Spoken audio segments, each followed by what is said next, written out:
তো আজকে হলো বিয়ের দিন। আগের দিন খিরপিটার দিনটা শেয়ার করেছিলাম। তো আমার দিদি বান্ধবীর বিয়ে ছিল, তো আমার দিদিও মেকআপ আর্টিস্ট ডেকেছিল, তো মেকআপ আর্টিস্ট এসেছিল। মেকআপ আর্টিস্টটা কিন্তু খুব সুন্দর কাজ ছিল।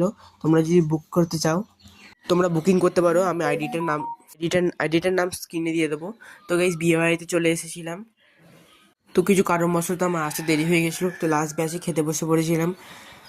তো ফার্স্টে প্লেট দিয়ে দিল, দেন গাইস চিকেন পকোড়া দিয়ে দিল, দেন তারপর চাটনি দিয়ে দিল। তো চাটনি দিয়ে খাচ্ছিলাম সেটা। দেন তারপর নান দিয়ে দিয়েছিল। তো পকোড়াটা কমপ্লিট করার পর নান দিয়ে দিয়েছিল। তারপর সেই ওই নানের সাথে খাওয়ার মশলাটা দিয়ে দিয়েছিল, আর আমি জানি না এই মশলাটা কি নাম বলে। দেন তারপর আমাদের করে দিয়েছিল বিরিয়ানি, চিকেন বিরিয়ানি করেছিল গাইস। দেন তারপর দিয়েছিল চাটনি অ্যান্ড পাঁপড়। দেন দিয়েছিল মিষ্টি। দেন গাইস আইসক্রিম দিয়েছিল। তারপর গাইস বাড়ি চলে এসেছিলাম।